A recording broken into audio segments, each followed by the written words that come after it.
Hello everyone and welcome back to the channel. My name is Lee and this is your press conference update. If you're watching on YouTube, please do subscribe to the channel, like, share and comment in the comment section below. If you are listening on audio platforms, please do hit the follow button and leave a review if you can. Okay, so let's get started. This is obviously Roberto De Zerbi's first press conference as the head coach of Tottenham Hotspur. So I'm going to run through all the things that he had to say and then give you some views on those at the end. So Robert De Zerbi as a Tottenham Hotspur head coach, first of all, I am proud and happy to be here. They, as in the hierarchy, have shown big confidence in me, but now I have to work and we have to make the points.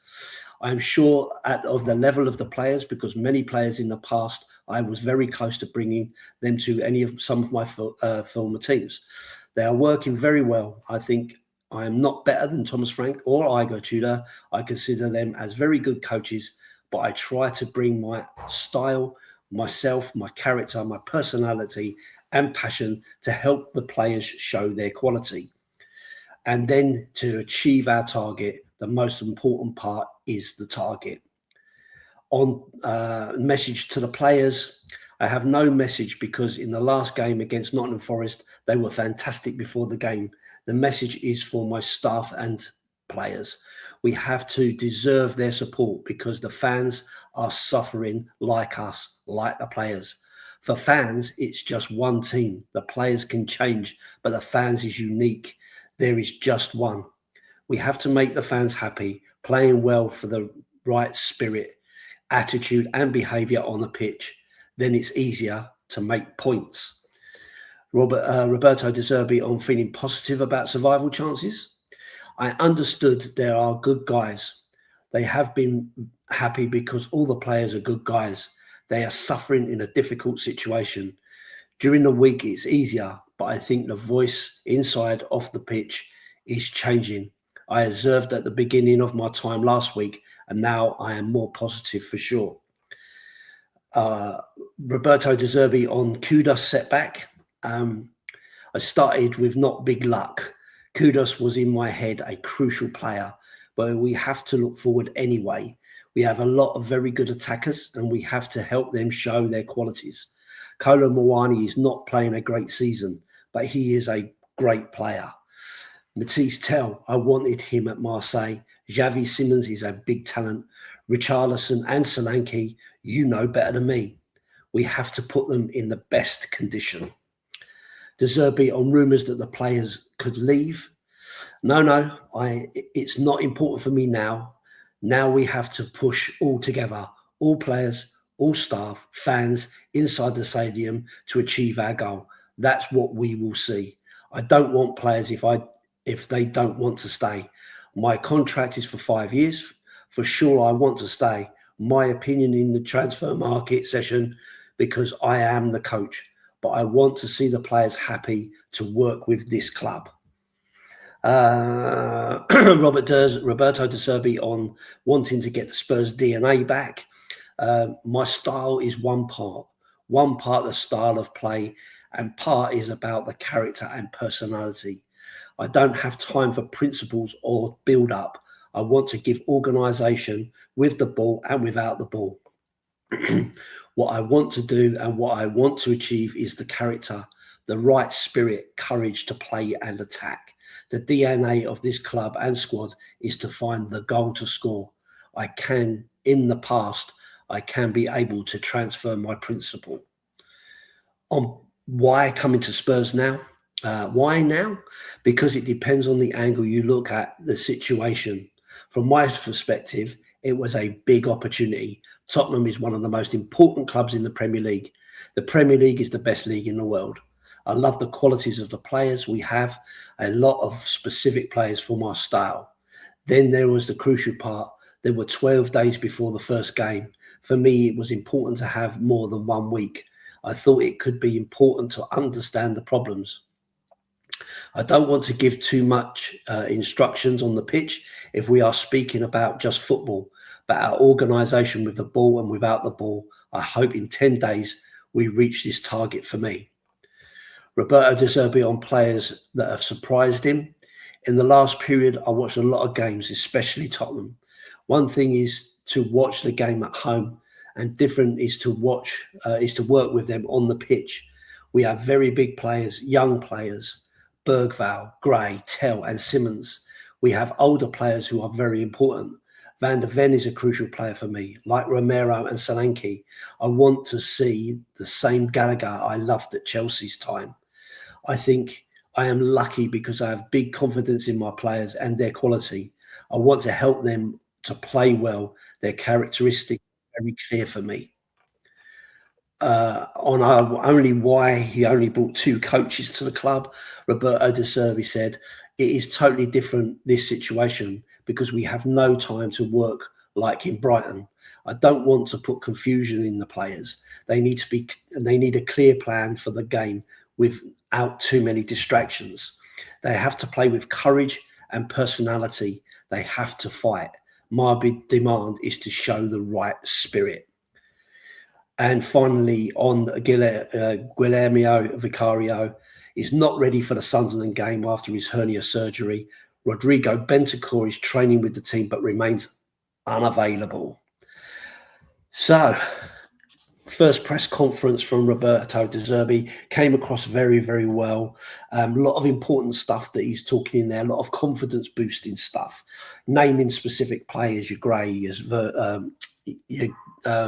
Bergvall, Xavi Simons, talking about Solanke, Van der Ven, Romero, talking about all of these players to try to boost their confidence in what they've been doing and to show that they are important players for him and that they do have a future, giving that confidence that, you know, it's not all down to them. Although from a fan's point of view, you probably think it is all down to them in terms of the amount of effort these guys are putting in. Didn't want to talk too much about the current situation, but important for him to have a couple of weeks to be able to develop his understanding of what problems he sees and how he sees it improving, what he can do and so on. The coaching thing I thought was quite good. The fact that he didn't want to create confusion, another new set of coaches with another new set of ideas and another new style of training. There has to be an element of consistency across there to help those players understand the transition from one coaching team to another. I'm sure that once we get into the next time, there will be more coaches coming for sure. You can kind of see that changing over and moving on. But at this moment in time, that's not what's important. What's important is that level of consistency, so they know what they can do. Survival chances, he's obviously got to big that up. He's got to pick that up and make that feel like that it's still in our hands, which it is. So of course he's going to spend a lot of time bigging that up and believing, because if you don't believe you're gonna survive, then you won't survive for sure. So having that belief is really, really important. A shout out to the board, showing that they've got confidence in him and so on, and not trying to pick out the previous coaches, saying that they're poor in what they did. I think one important thing was when he talked about Moani being a good player, but a great player, not really having a great season. And I think that's more than fair, to be honest with you. I think he's had a terrible season for us. And at this moment in time, I don't see him staying. But if he can get the best out of him, then there is obviously quality in there. We saw it against PSG, for instance, how good he can be when on his day. So yeah, I thought that was quite an interesting one. Obviously, disappointing news about Kudus, which we talked about yesterday. But Kudus being out is a massive hit. Unlikely to play this season. Unlikely to go to the World Cup. So big impact for him. Personally as well, in terms of just thinking you're getting back and all of a sudden you're out again. Of course, we already were aware that Vicario was unlikely to play. I'm a bit disappointed about Bentancur because I thought he may well sneak some minutes, but clearly still too early for him. So no real players coming back as yet.